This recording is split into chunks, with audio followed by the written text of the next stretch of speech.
నచ్చిన దగ్గరికి వెళ్ళిపోయాడు సార్. మన సబ్జెక్ట్ రఫీ గారు ఒక నిమిషం అండి. రఫీ గారు వినండి సార్. రఫీ గారు వినండి, అయిపోయింది మీ టర్మ్ అయిపోయింది. ఒక్క నిమిషం. నేను అనేదంటే ఎస్, నేను పార్టీ మారేది తప్పే ఉందండి. చంద్రబాబు నాయుడు గారు కాంగ్రెస్ పార్టీ నుంచి టీడీపీకి వచ్చి టీడీపీలో 4 దఫాల సీఎం అయ్యారు. వినండి సార్. చంద్రబాబు నాయుడు గారు కూడా పార్టీ మారారు కదండి. చంద్రబాబు నాయుడు గారు కూడా పార్టీ మారారు కదండి. కాంగ్రెస్ పార్టీ నుంచి టీడీపీలోకి వచ్చి 4 సార్లు సీఎం అయ్యారు సార్. తప్పేముందంటే పార్టీ మారితే. వినండి సార్, వినండి సార్. రఫీ గారు సార్ ఇక్కడ వినండి రఫీ గారు వినండి. వైసీపీ గురించి మాట్లాడిన అంత ఓపిక లేకపోతే రఫీ గారు వినండి. మీకు మంచి సబ్జెక్ట్ చెప్తాను. మీరు అంటే మీ ప్రభుత్వంలో సూపర్ 6 అమలు అయిందన్నారు కదా. మీ ప్రభుత్వం సూపర్ 6 ఇచ్చిందన్నారు కదా. మీ ప్రభుత్వం సూపర్ 6 అమలు అవ్వలేదు అనుకుంటే మీ నాలుగులు మందమైపోయాను అన్నారు కదా. మీ ప్రభుత్వంలో సూపర్ 6 అమలు అయింది. మీ ప్రభుత్వం సూపర్ 6 అమలు చేసింది. మీ ప్రభుత్వం వినండి రఫీ గారు, మీరు సూపర్ 6 అమలు చేశారు. మీ ప్రభుత్వం సూపర్ 6 అమలు చేసింది. నేను ఇస్తా సర్టిఫికేట్,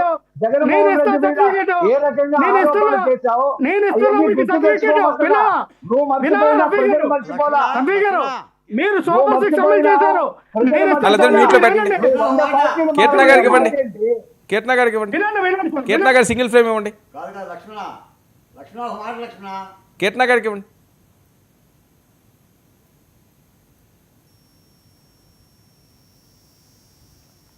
కీర్తన గారు ఒక నిమిషం అండి. కీర్తన గారు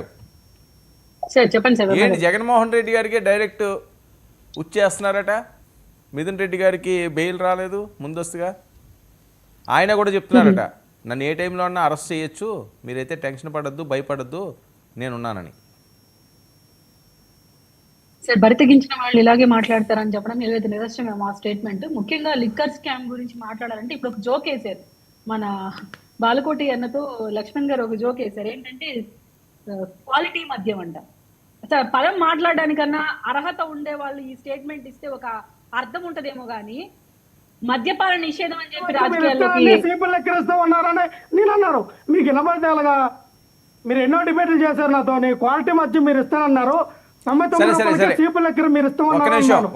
క్వాలిటీ మద్యం పక్కనట్టి చీపు లెక్కర ఇస్తారమ్మా అన్నారు. మీరు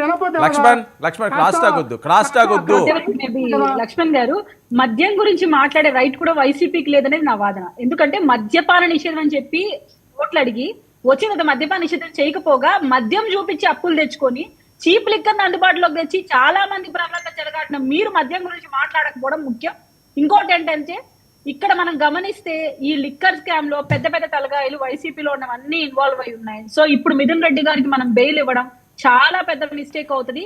సాక్షులు తారుమారు అవడానికి కూడా చాలా ఇదవుతుంది. కాబట్టి మన హైకోర్టు ఆలోచించిందని నేను నమ్ముతాను సార్. ముఖ్యంగా మనం గమనిస్తే ఇటువంటి విషయాల్లో మాత్రం చాలా చాలా జాగ్రత్తగా ఉండాలి. ఎందుకంటే మిథున్ రెడ్డి గారు సామాన్య వ్యక్తి కాదు. కసిరెడ్డి ఇంకా ఎంత గొప్ప వ్యక్తో వాళ్ళ పార్టీ నుంచి బయట వచ్చిన విజయసాయి రెడ్డి గారు నోటి వెంట మనం వినున్నాం. జగన్మోహన్ రెడ్డి గారికి ఎంత దీంట్లో డబ్బులు పోయాయన్న విషయం కూడా మనం వినున్నాం. ముఖ్యంగా ఇంకొక విషయం మన లక్ష్మణ్ గారికి చెప్పాలి, ఏంటంటే బాలకోటి అన్న గారు మాట్లాడుతూ కొన్ని చెప్పారు, ఇలా ఇలా జరుగుతోంది అంటే ఈయన తీసుకొని పోయి ఆన్సర్ చేపిస్తే చెప్తారు అని.